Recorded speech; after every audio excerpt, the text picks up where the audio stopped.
Hey everyone, my name is Tarra, and yes, I'm petting my cat right now while making this video. I wanted to dive down a rabbit hole because I saw someone had posted on Facebook a certain study around people who go through vasectomies or hysterectomies or tubal ligation, that sort of thing, as a permanent fix to having children, but these people are also known to have regrets and or other aspects of missing certain abilities to have children. And I'm here to say that in my younger years, I was on a contraceptive called Depo-Provera.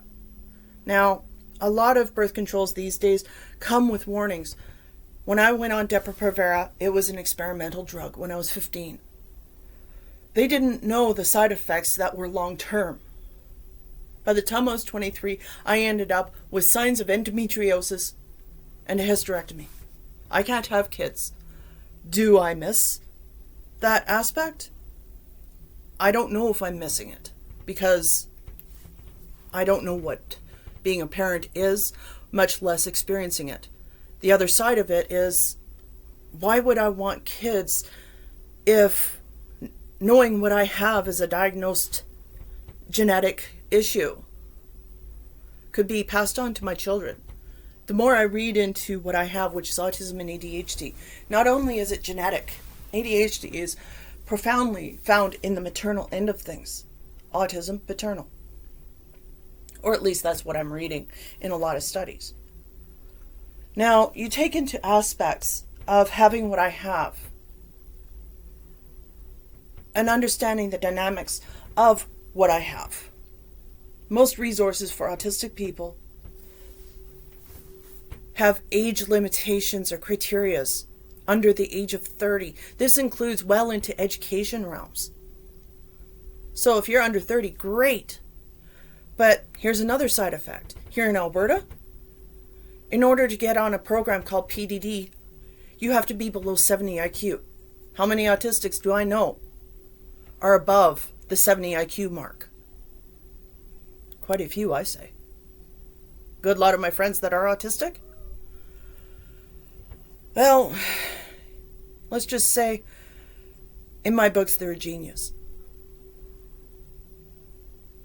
But they also have social and communication delays, just as I do. I'd like to think I'm average on many things when it comes to average abilities in thinking and or doing things. But most of my friends that are autistic or ADHD happen to have very high IQs. Some of them over 140 in IQ level. But that's not saying that they don't need support just as I do. The fact is that a lot of people on the autism spectrum and or that are neurodiverse end up with no support because of age or IQ limitations, given the program that is being, how the program is run within said provinces. This also brings down home another aspect. The genetic traits of autism and ADHD. A person really has to think about, do I really want to hand these traits on to their children?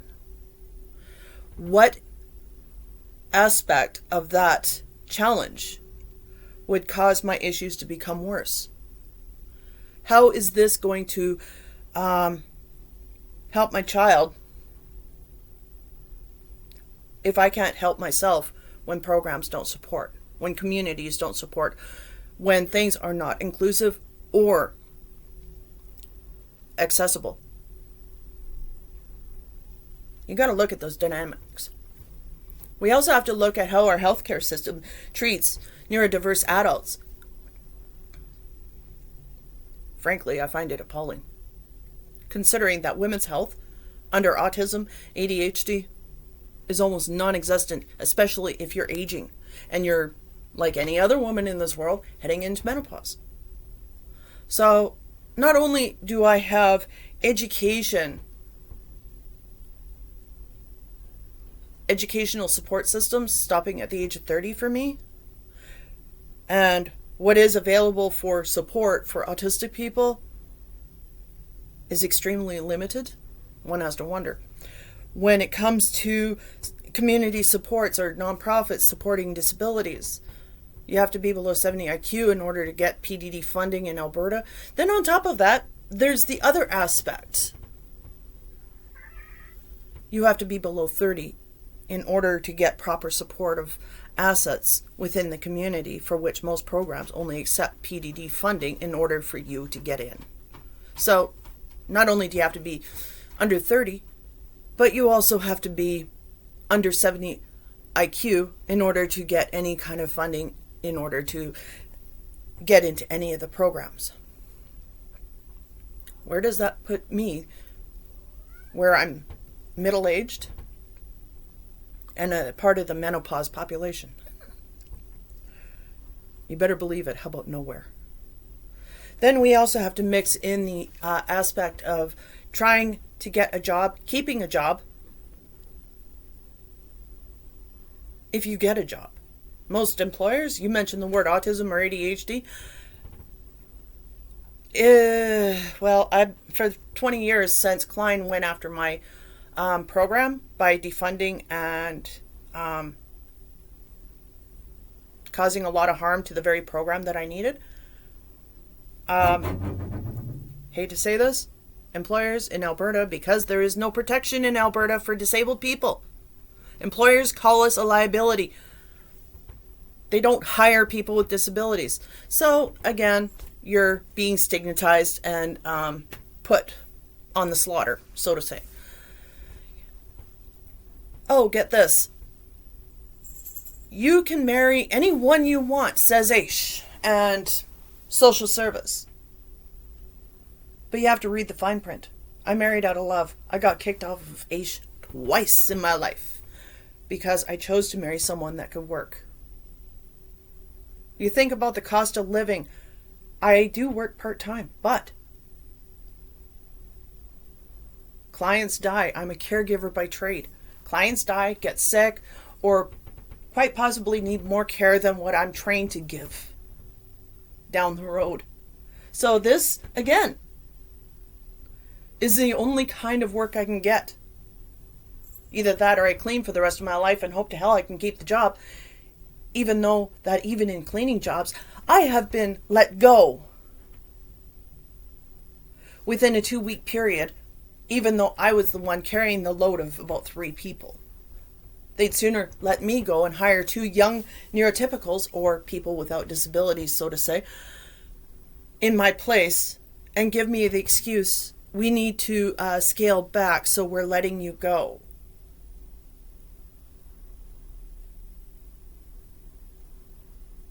It's against the law to tell me it was my disability that got me canned. So they'll let me go and tell me the one big old excuse of, well, we're letting you go because we need to save money. Meanwhile, 2 weeks later, I see that 2 girls or people have taken my place for the very job that only took me.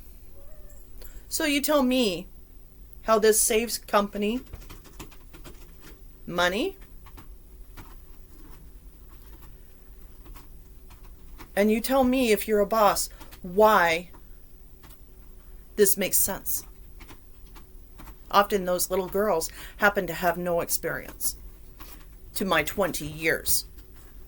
A lot of jobs would rather hire somebody that has an education and a BA just to flip burgers at McDonald's, in comparison to the 18 or 20 years of my experience in cleaning homes and taking care of people, both in geriatrics before you needed a piece of paper to tell someone that you're competent enough to wipe somebody's ass, and working in the community as a caregiver through SMS, self-managed care programs through AHS.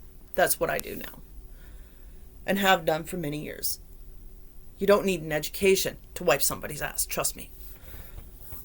Now, we also have to look at the dynamics of birth control and the permanent fix, so to say. Yes, there are very good advancements that allow for the reversal of a lot of things, such as the tubal ligation. It can be reversed. Same with vasectomies. But once you have a hysterectomy, it's done. There's no turning back. Do I regret having my hysterectomy? No. Because if I had kept my tubes at 23, or kept my uterus at 23, chances are I'd be dead because of endometriosis. Because Depo-Provera was what caused it. Any birth control that you put your child on has a greater chance of developing osteoporosis, endometriosis, or something else that birth control can be responsible of causing. Keep that in mind, parents, and take my warning, please. Yes, it's a good idea if your child is sexually active to put them on some form of birth control. But at the same time, in the same token, no more than 3 to 5 years on any form of birth control. Even if it's the 6-month program where you get a shot in the arm or the arse with Depo-Provera, or you get a little tiny birth control stick shoved in your armpit, and that's good for you up to 3 years. Make sure you give that child a break. Otherwise, they're going to develop health conditions like endometriosis like I did. I don't regret doing what was necessary so that I stay alive. I don't regret not having children.